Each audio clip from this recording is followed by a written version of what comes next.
Irmãos, a graça e a paz da parte do nosso Senhor e Salvador Jesus Cristo, amém? Queria convidar as crianças a vir à frente, nós vamos orar por elas e logo depois estaremos assim fazendo a leitura da palavra do Senhor.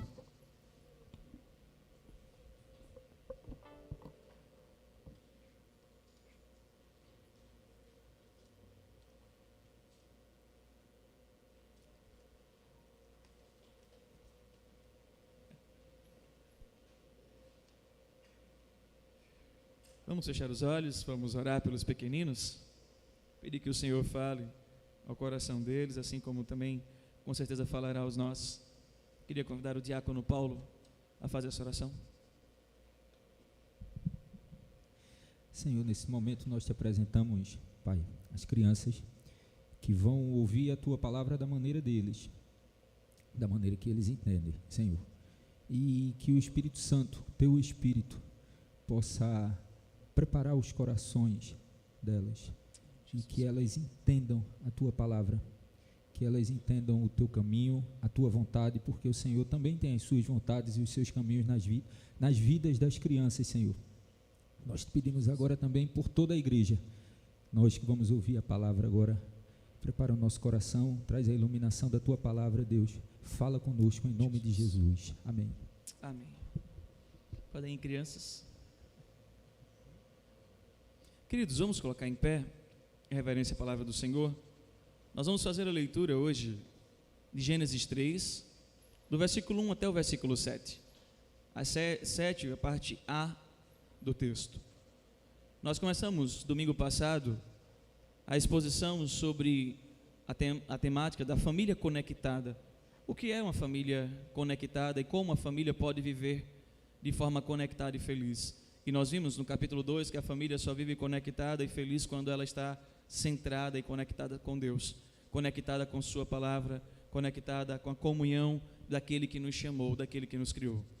Hoje nós vamos entender um pouco sobre a família desconectada e como é que essa família ela entrou em desconexão, como é que ela entrou em circuito fechado, em problemas, em curto-circuito, podemos assim dizer. Vamos ler a palavra do Senhor, Gênesis 3, do versículo 1 até o versículo 7, a parte inicial do versículo 7. Diz assim a palavra do Senhor: Mas a serpente, mais sagaz que todos os animais selváticos que o Senhor Deus tinha feito, disse à mulher: É assim que Deus disse: Não comerás de toda árvore do jardim? A igreja?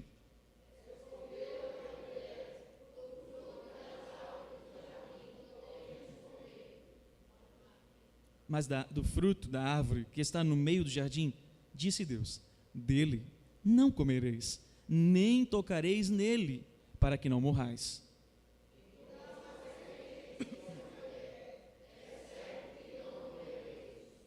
Porque Deus sabe que no dia em que dele comerdes, se vos abrirão os olhos, e como Deus sereis conhecedores do bem e do mal.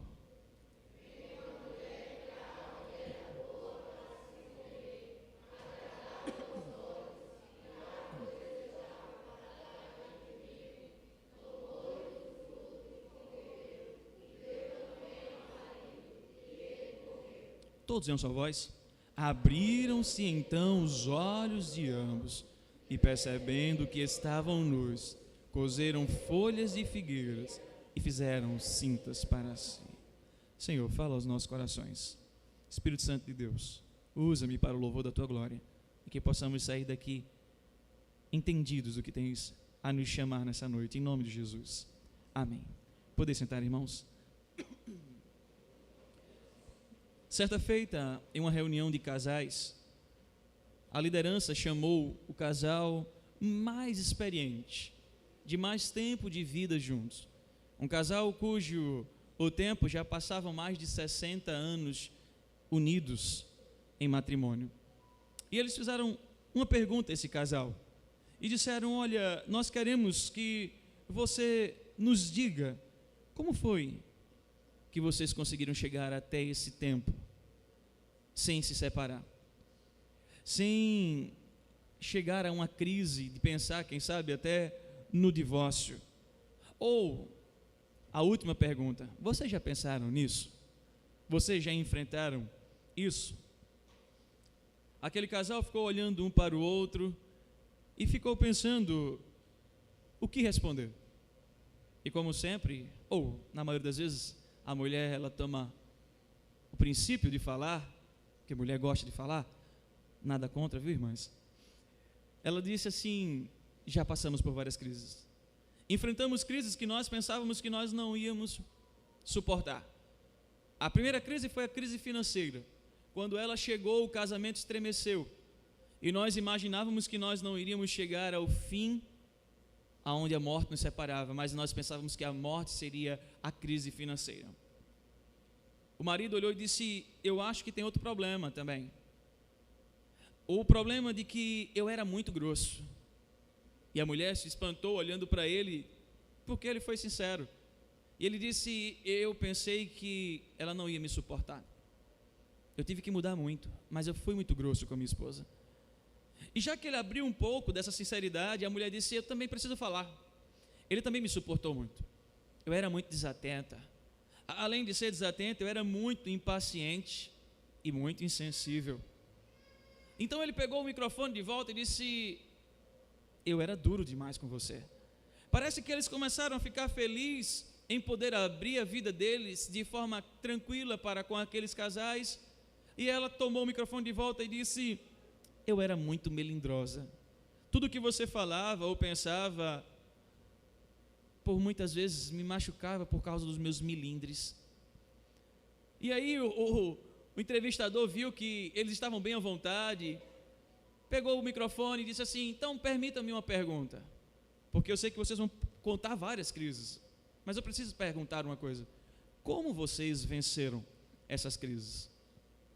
No final eu quero trazer a perspectiva do que o casal traz. Irmãos, nós estamos diante de um texto que nos chama para uma compreensão de que crise ela entra na vida, de que crises entra nos relacionamentos, entra na família, entra em qualquer área do nosso ser. Nós acabamos de ouvir um relato de um casal contando sua experiência de que as crises poderiam levar eles a uma conclusão que hoje é muito natural na nossa sociedade. Não deu certo? Separa. E muitas famílias estão chegando a essa conclusão porque estão vivendo mais conectadas com as crises, mais conectados com os problemas, com as adversidades do dia a dia, do que um ao outro, do que a Deus. Um dos motivos reais que levam um casamento a ser destruído é uma coisa chamada pecado. O pecado, irmãos, ele adentra a família, muitas vezes sem pedir permissão. Ele invade o coração da mulher, ele invade o coração do homem, e eis o motivo do porquê hoje muitas famílias estão sendo destruídas. Muitos lares estão em confusão, muitas famílias estão sendo devastadas, porque o pecado entrou, o pecado fez moradia e o pecado levou a família à destruição. E talvez você fique perguntando: mas pastor, como então o pecado pôde entrar? E eu queria nessa noite, pensando na temática sobre família desconectada, trazer 3 perguntas iniciais que nós precisamos responder para compreender como o pecado entrou. A primeira pergunta, ela é: quem é o causador dessa destruição? Quem é o causador da destruição que trouxe o pecado para dentro da família? Qual foi a arma que este usou para levar o pecado à família ou para levar a família à destruição? E a última pergunta é: como ficou e ainda estão as famílias que se conectaram à proposta desse tentador, desse que veio para matar, roubar e destruir? E nós vamos perceber isso, irmãos, em 3 pontos. O texto nos mostra que, respondendo a primeira pergunta, quem é o causador dessa destruição? É a serpente. O versículo 1, ele já nos coloca dizendo que a serpente, mais sagaz do que todos os animais selváticos que o Senhor Deus tinha feito, disse à mulher. Essa serpente, ela se volta à vida da mulher e a Bíblia nos mostra claramente quem ela é. Apocalipse capítulo 12, versículo 9, o evangelista João vai nos dizer: o grande dragão foi lançado fora, ele é a antiga serpente chamada Diabo ou Satanás, que engana o mundo todo. Ele e os seus anjos foram lançados sobre a terra. E essa serpente, ela tem entrado na família, ela tem trazido destruição, ela tem causado problemas dentro dos lares. Uma das características, irmãos, dessa serpente é a sua sagacidade. E nós precisamos compreender o que o texto está nos trazendo como perspectiva, porque a palavra sagaz traz consigo a ideia de esperteza, habilidade em enganar. Veja, nós não estamos lidando com um inimigo que não é esperto e que não tem habilidade para enganar o outro, que não tem habilidade para chamar o outro a se sentir ludibriado, iludido pela proposta dele. John Piper, ele trouxe 9 pontos de como Satanás luta contra a vida do crente, como Satanás luta contra a família, e como Satanás fez isso em Adão e Eva. E eu queria que nós pudéssemos olhar esses pontos. Primeiro ponto lá, vai nos dizer que Satanás, ele mente, e ele é o pai da mentira. E quando nós olhamos isso, nós voltamos ao texto do Evangelho de João, capítulo 8, versículo 44, que o texto nos diz que ele é o pai da mentira, porque ele é mentiroso, ele fala do que é próprio. Segundo, ele cega a mente dos incrédulos. Veja, o Evangelho do Senhor e Paulo nos falando, 2 Coríntios capítulo 4, versículo 4, diz que o Deus deste século cegou o entendimento dos incrédulos, para que não lhes resplandecesse a luz do Evangelho de Cristo, o Cristo da glória. E Satanás, ele busca cegar a mente, cegar o coração dos incrédulos. Ele tão somente consegue fazer isso, sabe como? Trazendo mentiras e escondendo a verdade. Ele busca esconder a verdade do seu coração para que a sua mente fique incrédula ao que Deus pode fazer, ao que Deus realiza e como Deus é fiel. Outra ação de Satanás é que ele se esconde atrás da fantasia de luz e de justiça. Nós percebemos pela palavra do Senhor em 2 Coríntios capítulo 11, do versículo 13 ao versículo 15, que ele tem esse poder de se esconder, de como anjo de luz tentar ludibriar, tentar mostrar que a justiça não é real, que a justiça não é verdadeira e que viver para a glória de Deus não é algo maravilhoso e que confiar no Senhor não é algo bom. Apóstolo Paulo, falando aos irmãos em Filipenses capítulo 1, do versículo 9 até o versículo 10, ele diz que o diabo, ele vem para trazer a confusão, ele vem para trazer o engano. E se possível nós seríamos enganados até por ele, até os eleitos seriam enganados se possível por ele, mas glória a Deus que não é possível. Mas esse é um trabalho de Satanás, é trazer a ilusão, é esconder atrás de uma fantasia de luz e de justiça, é tentar se aparentar como bom, é dizer para mim e para você, eu tenho a solução para a sua vida. Um outro ponto que ele aparece para nos mostrar quem ele é que Satanás opera sinais e prodígios. E quando nós percebemos em 2 Tessalonicenses capítulo 2, versículo 9, Paulo vai dizer justamente isso, que ele vem e faz falsos sinais, e que ele faz falsos prodígios em nome do Senhor Jesus.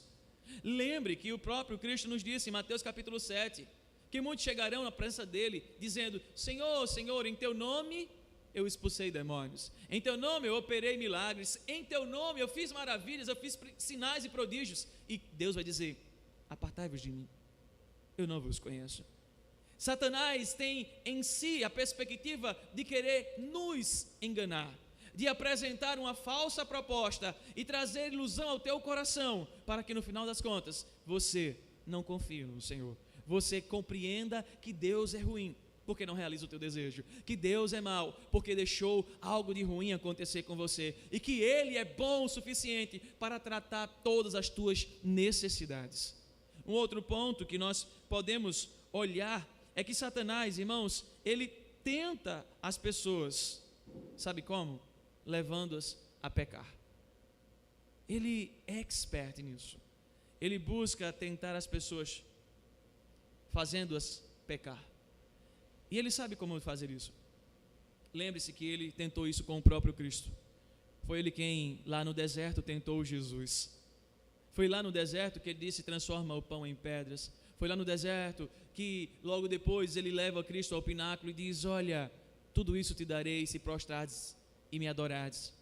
Se ele tentou o Messias, se ele tentou o nosso Salvador, se ele levou o Cristo à perspectiva de abandonar o caminho do sofrimento, o caminho da glória, o caminho da obediência, quanto mais a mim e a você, quanto mais a nossa vida, quanto mais ao nosso ser. Outra perspectiva que Satanás faz é que ele tira a palavra de Deus, ele tira a palavra de Deus dos corações das pessoas e sufocam a fé.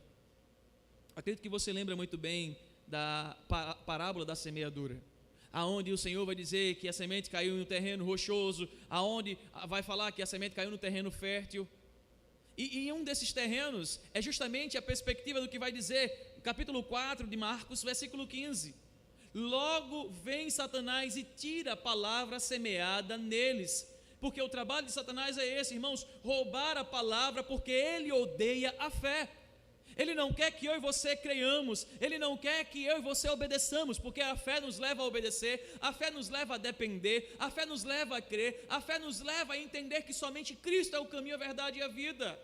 E a perspectiva de Satanás e o trabalho dele é justamente esse: fazer com que você desista, fazer com que você não olhe para o autor e consumador da sua vida, Cristo Jesus, mas fazer com que você pare no meio do caminho e perca a fé. Um outro trabalho que Satanás faz é que ele é um assassino, e nós sabemos disso. Satanás, irmãos, é um assassino, e ele não vai desistir enquanto ele não conseguir nos matar. E ele vai nos matar proferindo mentiras à nossa vida. Ele vai, como assassino, trazer ao nosso coração sentimentos péssimos e ruins de todas as perspectivas. Ele vai querer trazer a nossa vida a perspectiva de que não há nada de bom para nós nesse mundo, e que nada podemos conquistar ou realizar por nós mesmos, e que nós somos fracassados e tudo mais. Em resumo, o que Satanás faz é que ele busca destruir tudo aquilo que Cristo construiu. Em outras palavras, eu poderia dizer: Satanás é um sanguinário, Satanás é um grande genocida, porque o que ele quer é a minha e a sua morte, seja espiritual e física. Satanás não está desejoso em nos ver crescer, em nos ver progredir, em nos ver ter vida e vida em abundância, como diz João no Evangelho de João, capítulo 10, versículo 10. Lembremos, irmãos, que Satanás ele vem para matar, e vem para roubar, ele vem para destruir, e ele vem para fazer isso com o máximo de vida que ele pode. Ele quer tornar a sua vida eternamente miserável, ele quer destruir a sua vida eternamente. Um outro ponto que Satanás faz é que ele luta contra os planos missionários de Deus. Satanás não quer, irmãos, que o Evangelho avance, porque alguém conhecendo Cristo, alguém entregando a sua vida a Cristo, é uma vida menos para ele. Por isso que Satanás odeia o Evangelho e o evangelismo, ele odeia o discipulado, e ele luta e se esforça todos os dias para colocar o máximo de obstáculos no caminho do crente para que ele não venha à igreja, e no caminho do ímpio para que ele não chegue à casa do Senhor, para que ele não se renda ao Senhor, para que ele não ouça a voz do Espírito. A propósito, faça uma reflexão: foi fácil você vir à igreja, mesmo sendo crente? Faça outra reflexão: do dia da sua conversão, foi fácil você vir à igreja? Ou naquele dia houve vários problemas, inúmeras lutas, várias dores no seu corpo, na sua mente e na sua alma? Satanás não quer que você chegue à casa do Senhor. Ele sabe como tentar fazer com que você não entre no plano missionário de Deus. Um último ponto de que Satanás faz é que ele acusa o cristão diante de Deus. E, queridos irmãos, esse é um dos trabalhos mais cotidianos de Satanás. Porque o que ele faz é dizer o que nós fizemos ontem e o que estamos fazendo hoje de errado. Em outras palavras, o que ele chega para Deus é dizer assim: Senhor, eles são pecadores, eles não merecem a tua eternidade. Vocês lembram de Jó? Esse é um grande exemplo. Satanás veio de rodear a terra e chegou na presença de Deus, e Deus disse: de onde vieste? Vim de rodear a terra. E Deus disse: vistes o meu servo Jó, homem íntegro, reto, temente a Deus, que se desvia do mal? E a resposta de Satanás foi: também. Tudo que ele faz, o Senhor abençoa, aonde ele coloca a mão, os pés, o Senhor prospera, o Senhor dá para ele. Desse jeito até eu te sirvo. Ele tem tudo o que precisa. E Deus diz: toque na vida dele, só não lhe tire a vida. O trabalho de Satanás, irmãos, é acusar diante de Deus, é tentar achar brecha, é tentar mostrar a Cristo, mostrar a Deus que nós não somos merecedores do sacrifício de Cristo, porque nós somos pecadores, porque nós somos homens e mulheres que vivem pecando diariamente, manchando e maculando a imagem do Senhor. Mas deixa eu te dizer uma coisa: esse Satanás, essa serpente que tentou Adão e Eva e que vive tentando-nos todos os dias, sabe qual é o fim dela? É a morte eterna. E sabe qual é a certeza para a nossa vida? É que ele não vencerá, mesmo lutando todos os dias, mesmo tentando nos fazer desistir, mesmo tentando nos levar ao desânimo, mesmo nos tentando levar à perspectiva errada de quem Deus é e o que Deus pode fazer. Ele não vencerá, porque ele já foi derrotado. Sendo assim, queridos irmãos, nós não podemos e nem devemos dar ouvidos à serpente. Mas esse foi o problema de Adão e Eva. E muitas vezes é o nosso. Estamos dando ouvido à pessoa errada. Estamos dando ouvido à proposta errada. É porque nos deixamos ser seduzidos pela proposta dele. E é isso que nós vamos perceber agora. Nós começamos a perceber na primeira pergunta que colocamos para tentar responder nessa noite. O que trouxe Satanás? O que ele fez? Quem é o acusador dessa destruição? E vimos é a serpente. E agora nós vamos perceber qual foi a arma que ele usou. E a arma que ele usou foi a tentação. Do versículo 1 ainda, na parte B, a parte final, até o versículo 5, nós vamos perceber essa tentação. Volte comigo ao versículo 1. Ele disse lá: é assim que Deus disse: não comereis da árvore do jardim.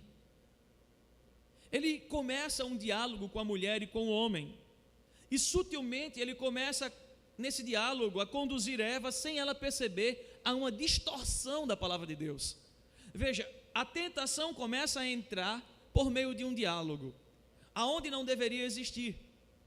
Nós não deveríamos ter diálogo com Satanás, e muito menos com as suas tentações, com as suas provocações, ou com aquilo que ele quer trazer à nossa vida para nos derrubar. Tudo que viesse de Satanás, nós deveríamos estar atentos para dizer assim: arreda-te de mim, para trás de mim, Satanás. Mas o diálogo começa a surgir e ele faz uma pergunta: é assim que Deus disse, não comereis de toda a árvore do jardim? E essa não é a verdade. Satanás começa a sutilmente levar a interpretação errada do que Deus prometeu. Volte comigo ao capítulo 2. Você está com a Bíblia aberta? Capítulo 2. Olhe comigo o versículo 15. Olha o que Deus disse a Adão. Tomou, pois, o Senhor Deus ao homem e colocou no jardim do Éden para cultivar. E o Senhor deu-lhe esta ordem: de toda árvore do jardim faça o quê? Comerás livremente. Agora volte para o versículo 1 do capítulo 3. O que é que Satanás está dizendo? É assim que Deus disse: não comerás de quê? Toda árvore do jardim. Irmãos, imagine alguém que chega doce para você. Imagine alguém que chega sutil para você, que fala o que você gosta de ouvir, que sabe te agradar e te conduzir por ter uma retórica maravilhosa. Imaginou? Essa pessoa possivelmente ela pode te fazer pecar sem você perceber. Foi o que Satanás fez. Foi o que Satanás propôs. Eva, Deus disse que não era para comer de toda a árvore do jardim, não foi? O pior não é isso, irmãos. É que ele vem distorcendo e Eva não percebe, muito menos Adão. E olha o que acontece, versículo 2. Respondeu a mulher: Satanás, não é por aí, Satanás. O diálogo ele desenvolve. E ela diz: do fruto da árvore do jardim podemos comer. Ok. Mas ela complementa a promessa do Senhor.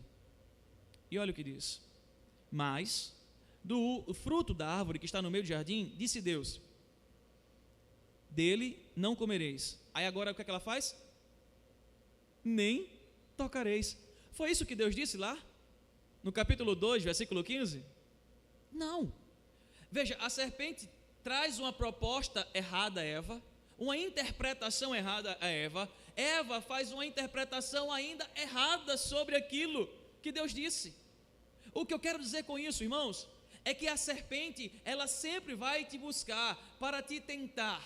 Ela sempre vai trazer ao teu coração a palavra de Deus de forma errada e te levar também a uma compreensão errada. Por isso, queridos irmãos, compreenda. Uma vez eu ouvi no seminário e nunca esqueci, e eu tremo diante de Deus quando eu subo no púlpito, porque pastor Paulo Brasil olhou e disse: todas as vezes que nós pregamos a palavra de Deus de forma errada, nós somos boca de Satanás para a vida do povo.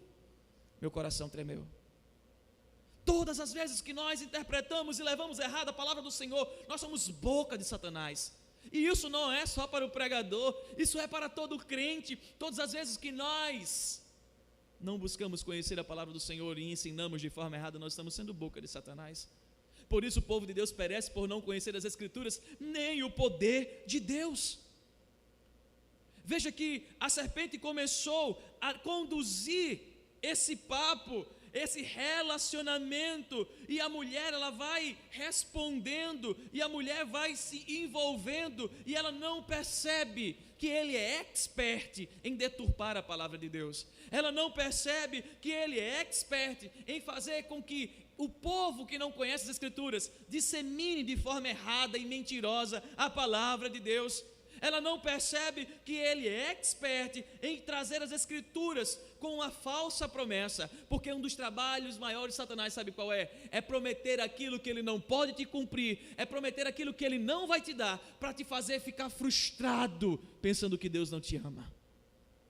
Há muitos que caminham assim, em nosso mundo, em nossos dias, que se deixaram ouvir pela proposta de Satanás, e que dizem: se eu pudesse voltar no tempo, se eu pudesse. Queridos irmãos, essa é a realidade de muitas pessoas em nossas gerações, que têm dado mais ouvido a Satanás do que ao Senhor. Mas o que é pior desse diálogo, irmãos, é que Satanás, ele vai ampliando a tentação, e ele tenta aliviar a consequência da promessa do Senhor. Veja, lá no Gênesis capítulo 2 que nós lemos, o Deus disse: se você comer Adão, o que é que vai acontecer? Certamente você vai morrer. Mas aqui no capítulo 3, a serpente mentirosa, propagadora de mentiras, enganadora, traz a tentação, aliviando a promessa do Senhor. Calma, Adão, calma, Eva, vocês não vão morrer.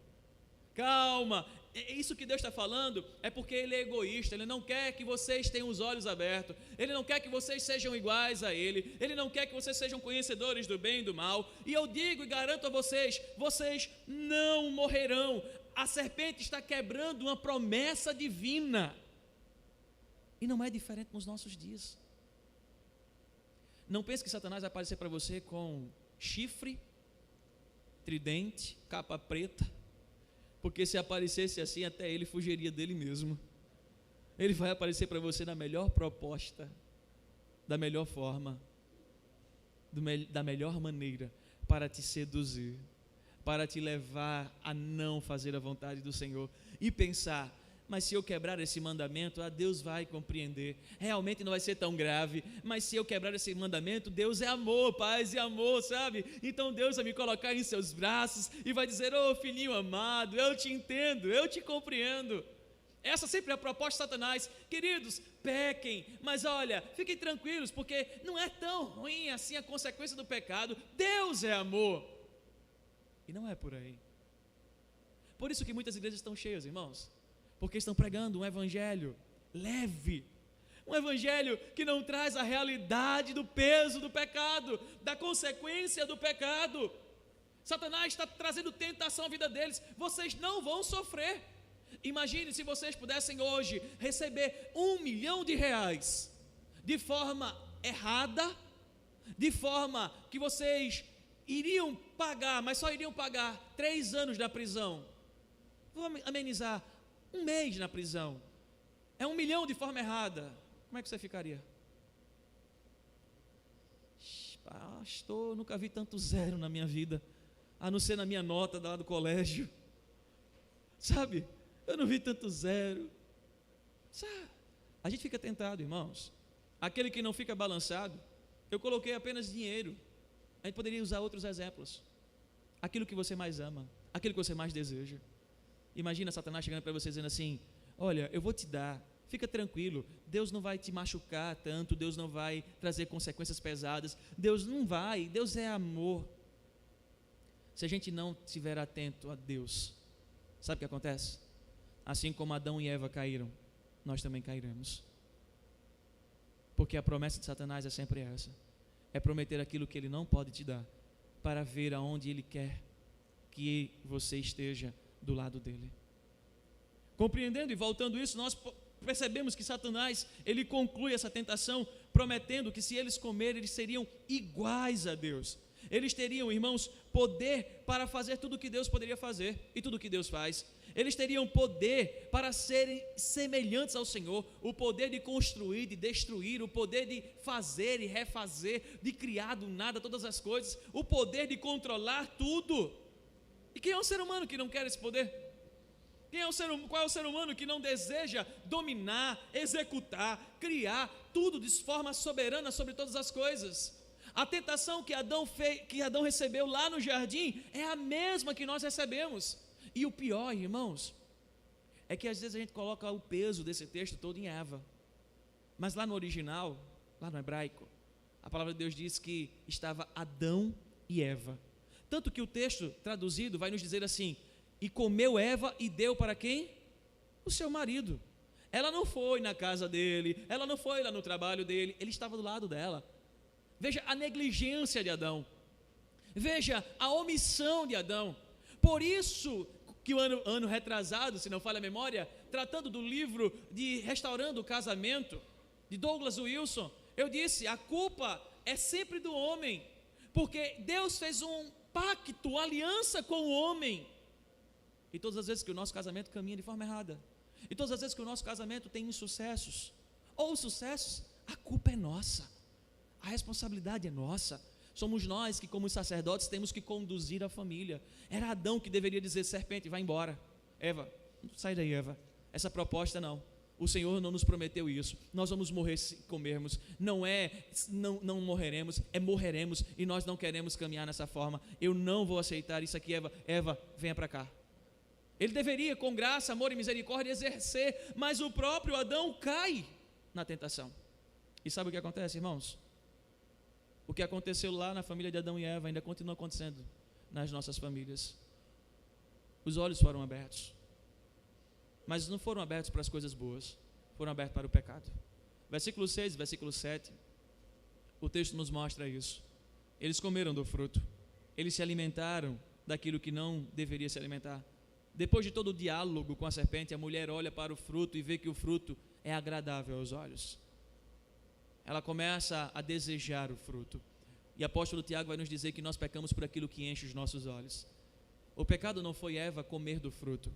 O pecado foi quando ela começou, junto com Adão, a dar atenção a Satanás, a deixar Satanás envolver o seu coração, a deixar Satanás envolver os seus ouvidos e a sua mente.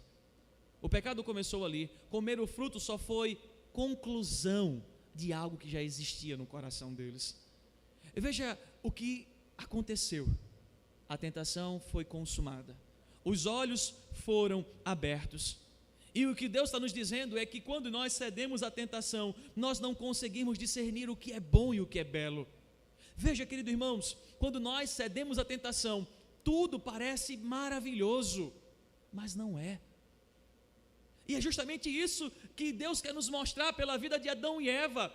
O fruto parecia bom e agradável, mas trouxe morte. O fruto parecia bom e agradável, mas trouxe destruição. O fruto parecia bom e agradável, mas trouxe quebra de relacionamento com Deus e com o próximo. Nós vamos perceber isso no próximo domingo, quer dizer, no último domingo.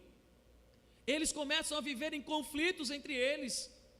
Adão começa a ser negligente mais ainda para com o próprio Deus. O pecado adentrou no mundo, e tudo porque eles viram que aquilo era bom, aquilo era belo. Por isso, querido jovem, adolescente, cuidado com esse mundo que nós estamos vivendo quanto a relacionamentos com meninas. Sabe por quê?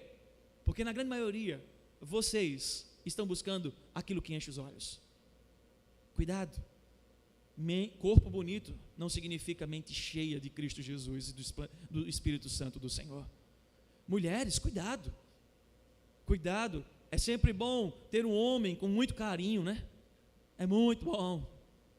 Mas carinho demais também não enche a vida. Porque o homem pode ter muito carinho, mas sem o Espírito Santo de Deus, ele vai ser muito carinho para você. Nós precisamos entender que aquilo que parece bom e belo aos olhos precisa ser discernido diante de Cristo Jesus. Precisa ser discernido diante do Espírito Santo de Deus, diante da palavra do Senhor. Nem tudo que é bom e agradável é aquilo que Deus quer para a nossa vida. Semana eu conversava com um jovem, e o jovem dizia: pastor, eu preciso de um conselho do senhor. Eu recebi uma proposta para ir para uma outra empresa, para ganhar mais. E sempre essa palavrinha parece que é um start. Porque quem é que não quer ganhar mais? Quem é que não quer ter uma vida melhor financeiramente falando? E não é errado e pecado pensar nisso. Eu disse: mas aonde isso vai atrapalhar a sua vida com Deus e sua vida familiar? Nós precisamos compreender que nem tudo que é bom e belo vem da presença de Deus. O fruto era bom aos olhos de Eva, era agradável aos olhos de Eva. O fruto era maravilhoso ao coração dela. E ela se deixou levar pela tentação. Ela não só se deixou levar, ela apresentou ao seu marido. E sabe o que é pior? É que o marido decidiu obedecer a mulher do que obedecer a Deus. O marido preferiu agradar a sua esposa do que agradar ao Senhor. Quer ver um exemplo disso? Volte ao capítulo 3 comigo. Olhe comigo o versículo 17. O versículo 17 vai explicar isso de forma bem clara. E Adão disse: visto que atendeste a voz de tua mulher e comeste da árvore que eu te ordenara não comeste, maldita é a terra por tua causa. Em fadiga obterás dela o sustento durante os dias da tua vida. Deus está dando a sentença por causa do pecado. Você preferiu ouvir a sua mulher do que me ouvir. Você preferiu dar atenção à sua mulher do que dar atenção a mim. Eu sei, queridos irmãos, que quando a mulher quer uma coisa, ela liga um botão chamado moído. Eu sei. É um tal do moído que a gente só para quando consegue, que ela só para quando consegue. Mas a gente precisa entender e ter cuidado com isso, porque importa mais agradar a Deus do que a nossa mulher. Importa mais agradar ao Senhor. Agora compreenda o que eu estou lhe dizendo, para você não sair daqui dizendo: a partir de hoje eu não lhe dou mais nada porque eu quero agradar a Deus. Cuidado, calma aí, para depois não dizer que o pastor está falando isso. Converse com sua esposa, entenda o que é necessário, porque muitas vezes tem casais que estão entrando em problemas de crise financeira. Tem casais que estão entrando em problemas de relacionamento, de intimidades. Tem casais que estão entrando em problemas de comunicação, porque eles não estão vivendo o Cristo Jesus. O marido está preferindo agradar mais a esposa do que agradar a Cristo. E quando ele abre os olhos, ele diz para si mesmo: eu deveria ter colocado uma pausa quando eu dei start. É negligência nossa. Por isso, queridos irmãos, os nossos olhos se abrem quando a gente muitas vezes já está no meio da lama. E foi justamente o que aconteceu. A consequência de Adão e Eva comer é que os olhos se abriram. E sabe o que é interessante? Parece uma ironia. Os olhos se abriram. Como assim? Eles não enxergavam? Não, o texto não está falando sobre o ver, porque eles enxergavam, eles tinham comunhão com Deus, mas agora os olhos deles se abrem, trazendo vergonha por causa do pecado. É como se nós fôssemos apanhados em nosso pecado, como diz Efésios capítulo 2, e quando o Senhor chega e diz: te peguei em flagrante, te encontrei em flagrante, pecando, como é que você se sente? A gente tem vergonha, a gente tenta justificar o pecado, a gente olha para baixo, a gente não tem coragem de olhar para Deus, porque a gente está olhando para a gente dizendo: eu fui pego, eu estou em pecado, eu estou negligenciando a vontade do Senhor. E no caso de Adão e Eva, agora eles têm conhecimento do bem e do mal, não existe neutralidade. A partir de agora, de Gênesis 3, o mito da neutralidade acabou. Ninguém vive no mundo, irmãos, pensando que é neutro de informações, é neutro de filosofias. Não, você não é neutro. Neutro só shampoo, lembre-se disso. Você não é neutro, você agora é tendencioso ao pecado. Você foi criado em pecado. O salmista diz isso: em pecado me concebeu minha mãe. Você precisa lutar contra o pecado, porque os seus olhos se abriram para ele. Por isso que a Bíblia fala que o homem espiritual milita contra o homem carnal. Por isso que a Bíblia fala que aquele a quem você alimentar, esse vencerá.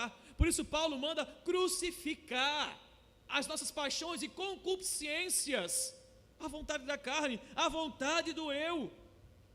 Sabe, queridos irmãos, o progresso da humanidade, a maturidade da humanidade, o conhecimento da humanidade não está na nossa filosofia. Não está. Está em Cristo. É só nele que os nossos olhos voltarão a viver uma pureza. É só por meio dele que os nossos olhos voltarão a viver uma santidade. Nós compreendemos agora, respondendo aquelas 3 perguntas, e eu vou voltar para ela aqui. Quem é o causador de toda desconexão nas famílias? É a serpente. Qual foi a arma que ele usou? A tentação. Como ficou e ainda estão as famílias que se concentraram na sua proposta? Elas estão destruídas, elas estão arruinadas. Mas se eu parar por aqui e simplesmente aqui concluir a mensagem, talvez você fique pensando: pastor, qual a solução? Nós entendemos e identificamos o problema, nós entendemos e identificamos a realidade de Gênesis 3, mas como tudo isso se aplica à minha vida? Como tudo isso se aplica à minha família?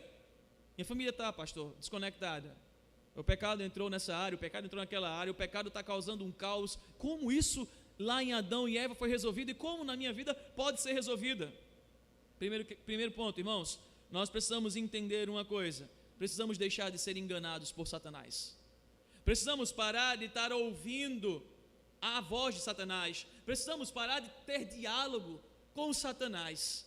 Pastor, eu não tenho diálogo com Satanás, eu não ligo para ele, eu não converso com ele. Não estou dizendo isso. Eu estou dizendo que quando muitas vezes o mundo traz as propostas, você está cedendo. Quando muitas vezes até dentro de casa a proposta vem, você está cedendo. Você precisa compreender, e como a palavra de Deus nos diz, a ovelha, ela ouve a voz do seu pastor e ela faz o quê? Segue. Você talvez não esteja discernindo a voz, porque talvez o teu coração esteja muito voltado à tentação de Satanás, a proposta dele para a sua vida, que parece muito melhor do que a de Cristo. Você precisa nessa noite, em nome de Jesus, parar de ouvir a proposta dele e começar a ouvir a voz do Senhor. Você, como ovelha, deve ouvir a voz do seu Senhor e deve seguir, porque Satanás, o tentador, o que ele vai fazer é trazer falsas promessas ao seu coração. Ele não vai cumprir com essas promessas. O papel dele é mentir, é roubar, é destruir você. Não caia, não caia. Segundo, ele vai tentar você naquilo que os teus olhos e o teu coração acham maravilhoso. O que é que você mais quer? Lembra a teologia dos coaches? O que é que você deseja? Vamos lá!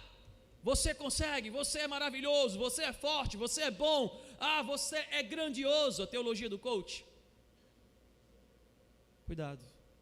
Satanás, ele sabe o que você quer. Satanás, ele conhece o teu desejo quando você expressa. Ele não te sonda, porque ele não tem poder para isso, mas ele sabe o desejo que você tem expressado, e ele vai trabalhar nisso, para que você compreenda que Deus é injusto, que Deus é ruim porque não te deu. Ele vai trabalhar nisso para dizer que você precisa abandonar a vontade de Deus para conquistar aquilo que o teu coração e a tua mente anela. Satanás é expert nisso, querido irmão, e é com isso que ele desconecta a família, é com isso que ele destrói a família. Ele vai tentar você naquilo que é bom aos seus olhos, naquilo que é bom ao seu coração e que você ama. E ele sabe o que ele vai fazer? Ele vai levar você à conclusão e ao entendimento final de que, mesmo sendo contrário à vontade de Deus, mas se é bom para você, faça. Mesmo se você vai entristecer o Espírito Santo de Deus, mas se é belo aos seus olhos, faça. Ele vai levar você à conclusão e ao entendimento de que, mesmo que o Espírito Santo de Deus fique triste, mas calma, ele só vai ficar triste por um momento, não é todo o tempo. Alegre o seu coração. E o que Deus tem para mim, para você e para a sua família, não é isso. Ele nos chama para vencer a Satanás. Ele nos chama para vencer a tentação. Ele nos chama para não cair em tentação. Ele nos chama não para viver com os olhos abertos para o pecado, mas Ele nos chama para viver conectados a Ele. Ele nos chama para buscar nele a sabedoria. Ele nos chama para buscar nele o discernimento. Ele nos chama para viver nele a sua vontade. Você e eu, nós precisamos entender que lutar hoje, queridos, para que os nossos olhos não se abram para Satanás, mas se abram para Cristo, é uma prática cotidiana. É uma luta cotidiana, porque todos os dias o diabo ele vem te chamando para você fechar os olhos para Deus e abrir para Ele, para você abrir os olhos para o mundo e fechar para Deus, para você abrir os olhos para a sua própria vontade, para o seu próprio ego e deixar Deus de lado. Lembra aquele casal que eu contei a história no início? A resposta deles foi unânimes. Eles disseram assim: olha, como foi que nós vencemos? Nós tivemos que aprender a fechar os olhos para as propostas e as tentações de Satanás, que mexia com o nosso coração, com o nosso egoísmo e com a nossa idolatria. Nós precisávamos mudar as nossas atitudes, e nós começamos a entender que a primeira coisa era fechar os olhos para as propostas de Satanás, fechar os olhos para a tentação, e nós percebemos que isso não era fácil. Não era e não foi. São mais de 60 anos casados e nós ainda lutamos contra isso todos os dias. Mas entendemos e dizemos uma coisa para vocês, casais ouvintes: com Cristo nós vencemos. Com Cristo nós triunfaremos. Nós aprendemos a confiar em Cristo, nós aprendemos a descansar em Cristo, nós aprendemos a perdoar um ao outro em Cristo Jesus, nós aprendemos a amar em Cristo, nós aprendemos a renunciar em Cristo, nós aprendemos que perder para Cristo é ganhar nele. E sabe, são mais de 60 anos casados, e em Cristo nós vencemos todas as lutas, e chegamos até aqui porque nós estamos conectados com Deus, e um ao outro conectado ao Senhor. Querido irmão, como está a sua conexão com o Senhor? Como está a sua família? Com um Deus que te chama para viver nessa conexão? Como está o seu viver? Você tem dado atenção à serpente? Ouvido e aceitado as suas propostas? Seus olhos estão abertos para o pecado? Eu quero te convidar nessa noite a fechar os olhos para o pecado, a resistir à serpente, a resistir ao diabo, e a palavra de Deus diz que ele fugirá de vós, e nessa noite se voltar a Cristo, porque nele nós somos mais que vencedores. Teremos uma família conectada a Ele em primeiro lugar, e em segundo, como mandamento, segundo ao próximo como a nós mesmos. Por isso, feche os seus olhos. Se em algum ponto desse sermão você tem se sentido falho, se você sente que você tem dado atenção a Satanás na tentação, se você percebe que você está com os olhos abertos para a proposta que Ele já fez, eu quero te convidar nessa noite a você orar e dizer: Senhor, me ajuda a vencer. Não é fácil, é verdade, mas nós temos aquele que venceu a morte, venceu o inferno, aquele que venceu a tentação, aquele que venceu Satanás. Nós temos Ele ao nosso lado, Cristo Jesus. Converse com Ele. Quero dar um tempo para você em oração, e depois eu estarei quebrando o silêncio.